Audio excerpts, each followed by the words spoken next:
July 3rd, 1984, Lord's Cricket Ground, final day of the second test.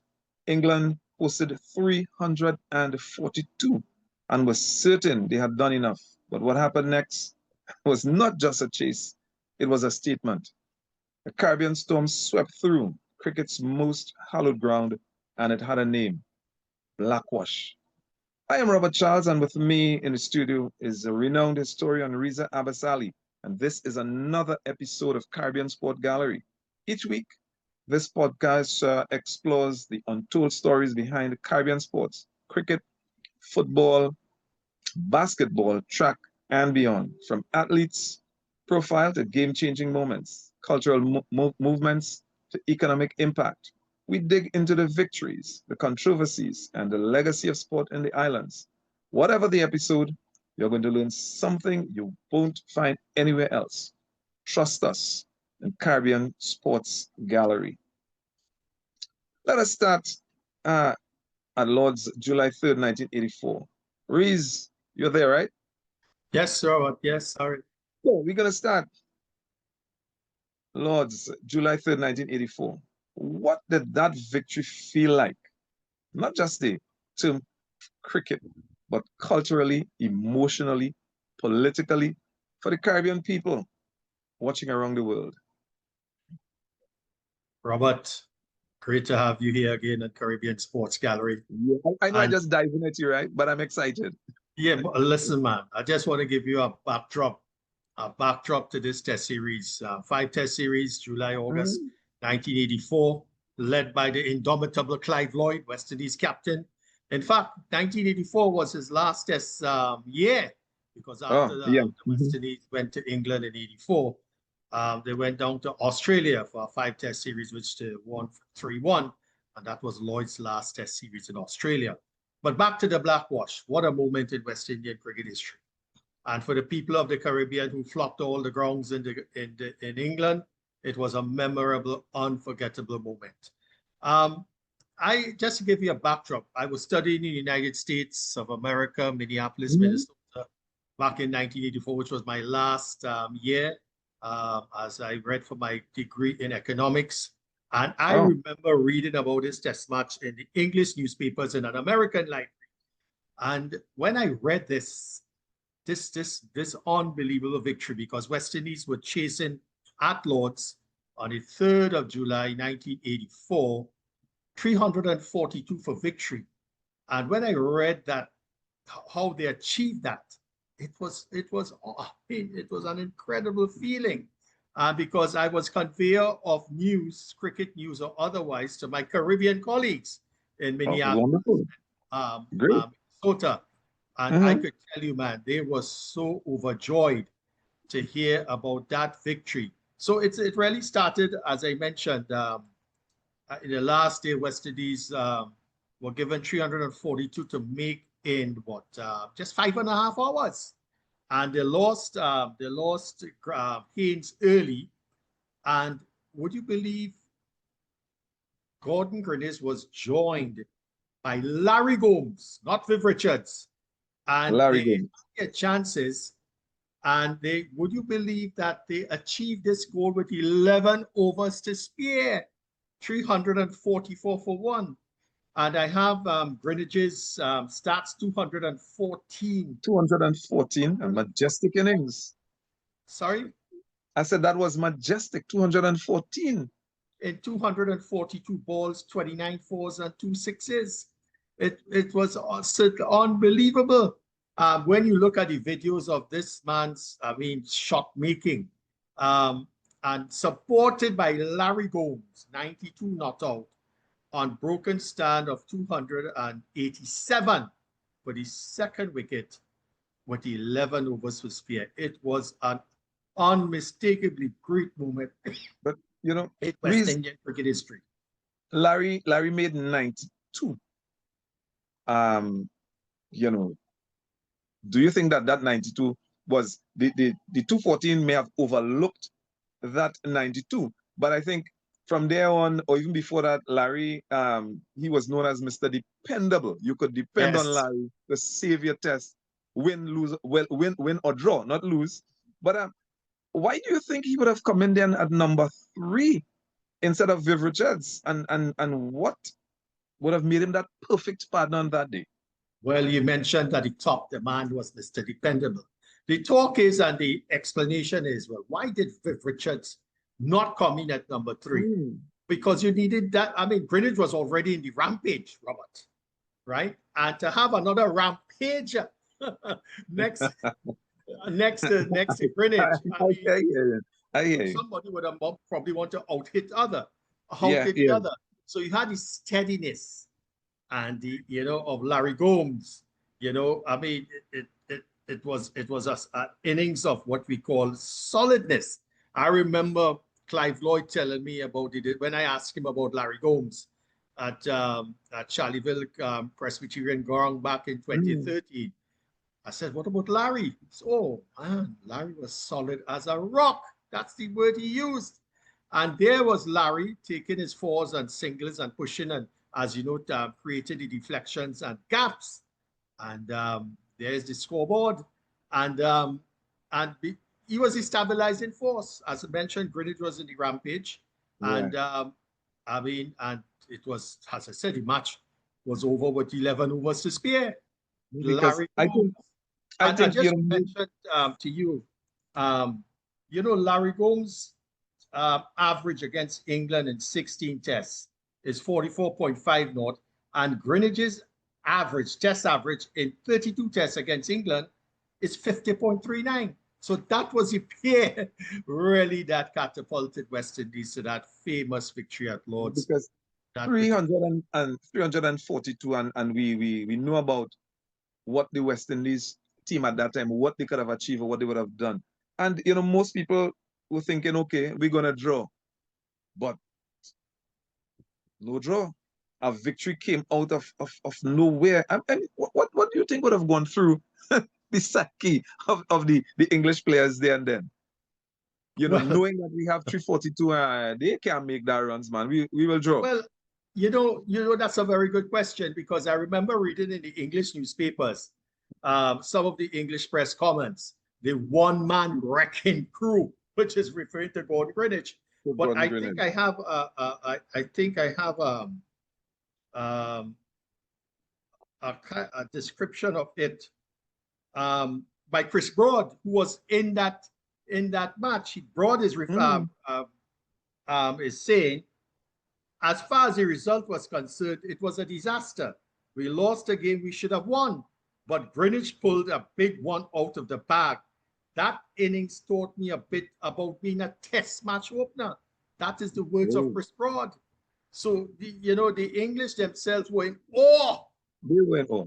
At what you call the brilliant display of Gordon Greenidge. I remember Viv Richards in a post-match interview years after. He said, man, he just was hitting ball. He was just magnificent. One of Viv Richards' favorite words is magnificent. Magnificent. And just to mention before you continue, Skillberry of the Wisden Cricket Monthly likened Greenidge assault to a Sunday League romp at Southampton. What is a Sunday League romp, Robert? That's a 40-over match. A 40-over match. Boy, man, I still remember, man. I cannot forget that moment, man. I cannot forget that moment. And hundreds and thousands of West Indian supporters throughout England and the world diaspora. And the world. But, Larry, as you know, as he was named, he was dubbed Mr. Dependable. But do you think, with your experience, your research, do you think he was underappreciated next to legends like Richards and Lloyd? I mean, in your view, how crucial was his role, not just in that match, but in the team anchoring, a lot of matches from then on going forward? Yes, throughout his career, Larry Gomes that golden era. Yeah, Larry, his role was, unflappable. No doubt about that. And as you mentioned, the big hitters, Greenidge, Haynes, Lloyd, the big gun. but Larry in the middle, I would say Richardson was a big hitter, but, he was a more aggressive batsman than Larry. And something about it, Robert, as I read, Larry started off as an aggressive batsman, hitting, back in the school days, There's a joke I remember. I heard it, I think, from Ashton Ford, if I am correct, Mayor of Arima. He said back in school days at Holy Cross, Larry, there was a partnership of 150, Robert, Holy Cross College, if I remember correctly, or a secondary school match. And out of the partnership of 150, the other batsman scored 4 or 5. Ah, wow. Wow. Isn't it amazing? So Wow. Larry, I mean, just to read, I mean, Larry's test record, 60 test matches, 3,171 runs, an average of 39.63, 13 50s, 900s, 6 against Australia. So he was, I mean, came to the rescue of the West Indies on several occasions. I remember the match numerous occasions against India. If you remember, there were three wickets for 1 run at the Queen's Park Oval. And it was Lloyd and Gomes who kind of, put partnership together. Put things back together, save face. Together. So this was really a fantastic. The role of Larry Gomes, no doubt, was such a significant one. Yeah. The guy was, I think, if we talk about great cricketers, Larry is up there with the greats based on the role that he played.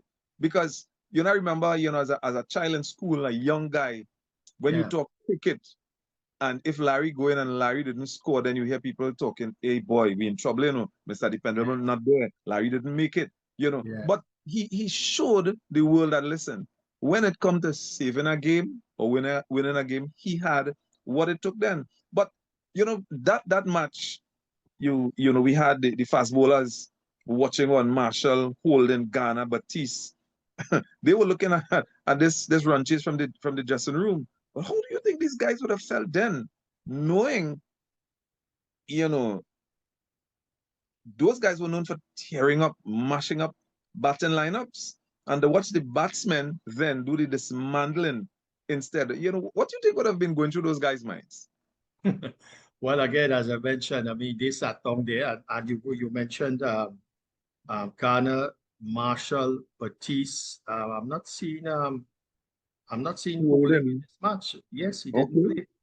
He didn't play. But and despite the fact that Michael Holden didn't play, the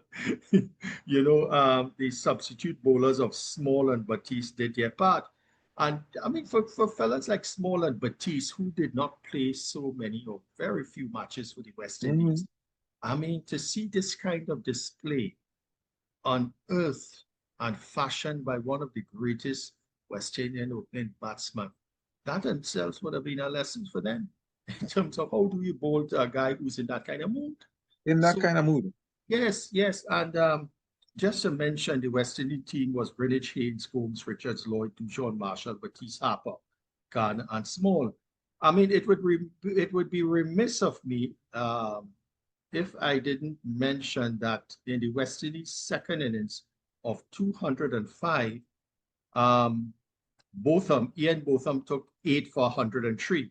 We must applaud Botham for his wonderful figures. But I'm trying to figure out, at the end of the match, coming to the end of the match, it was Larry with the winning runs, I think, of 4 true covers. And I mean, as usual, hundreds or thousands of people invaded the field. And that victory carried the West Indies to what we call, Robert, the blackwash, because the first test won by the West Indies, second test by in Lords, we're now talking about that.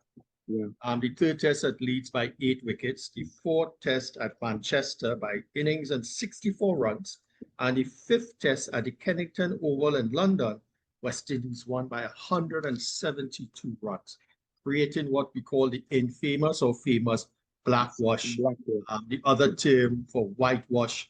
And there is that sign which I remember seeing, a placard. I think at the ground, and I think it was the last test that was written blackwash, and the West Indians holding up the placard. But that was a fantastic year, Robert, for the West Indies record of wins in that year. in that year of 1984, they won 11 consecutive Test 11 straight. Yeah, I remember looking at that stat. But you know, Yes. what do you think, that win, not just the series, but let's look at that particular win at Lords. What do you think that would have done for the young cricketers throughout the Caribbean, Trinidad and Tobago, Barbados, and Guyana, to name some of the islands. Do you think that would have ignited something just beyond ambition, a belief that, hey, we could own the world stage in cricket. We could do what we want when we go out there. What Well, do you think that would have ignited? surely, because even when in the US, I was in my 20s. And as I mentioned to you, I was a conveyor of cricket news to my colleagues who were living in Minnesota. And they were youngsters too. And we used to play summer cricket. Little league cricket. And I was a opening batsman for my university team, Robert. I mean, I was no big hooker like Greenidge. And we had some youngsters, and he said, Mr. Abbas or Ali or whatever they call me. I remember that match, tell me about 2 weeks ago, boy. I can't forget that. So that was in the US. So you could imagine the kind of galvanization of what that could have done to the psyche of youngsters in the West Indies. I mean, as I said, 1984 was an all-conquering time for the West Indies. And that of course, Lloyd lost last series, and then Richards took over in 85 up to 91. And Richards' tenure was 13 Test series. He captained the West Indies, and he never lost a series. So that period, 1975, a bit of 92, 93 to 95 was the era of invincibility. Sadly to state, to tell you that, of course, from about 2000, 2001, the fortunes of West Indian Test cricket started to precipitously decline.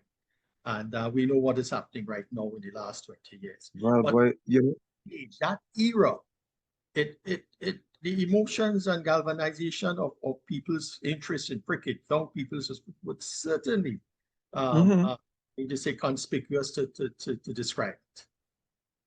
Yep. But reason, looking at, time is ticking away, and you know what they say, time flies when you're having fun. And but we're looking back 41 years later. Do you think that match, Greenidge and Gomes walking off unbeaten, was the single most symbolic moment of West Indies cricket dominance, or was there another? Can you recall another? That was unquestionably one of the biggest, grandest, momentous occasion. There may be others. You have to go back to 1950, I believe. I mean, back in England again. At Lords, the same Lords in 1950, did those two pals of mine, Ramadan and Valentine, wrecking England, taking 8 wickets out of 20 to propel West Indies to their first ever Test victory in England, 1950. And that was a remarkable, momentous occasion. And then this is 34 years later in 1984. Then, of course, remember we went through that particular victory against South Africa in April 1992. West Indies chased down to 400 plus, I think, in Antigua in 2003 to record the highest 4th innings chase. But that 84 victory, Robert, it remains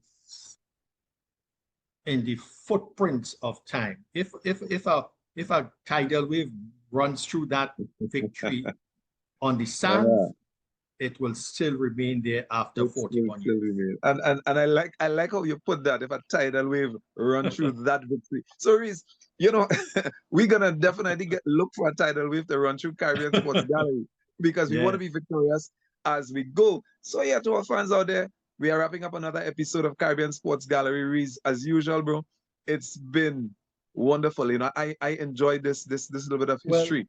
Well, Robert, before you end, there's one thing that always is a question mark. And this Larry did not score his 100, 92 not out. But you know what? There was 11 versus spare. So that's another story. Exactly. He would, if time had permitted, he would have gone beyond the 100. But Yes, We'll never, yes. we will never know. So, Yes, yes, I have. Well, I could say I heard from both Gordon Greenidge and Larry Gomes on that. oh, okay, you're gonna Yes, give us yes, something about yes, that yes, sometime in the near future. Yeah, so don't forget, you gotta look us up, like us, yes. share, subscribe. Caribbean Sports Gallery. There is always something new, something in the past, and we are gonna be looking forward. More to come. Great, We man. It was a pleasure this morning. Yes, catch you sometime very, very, very soon. yes.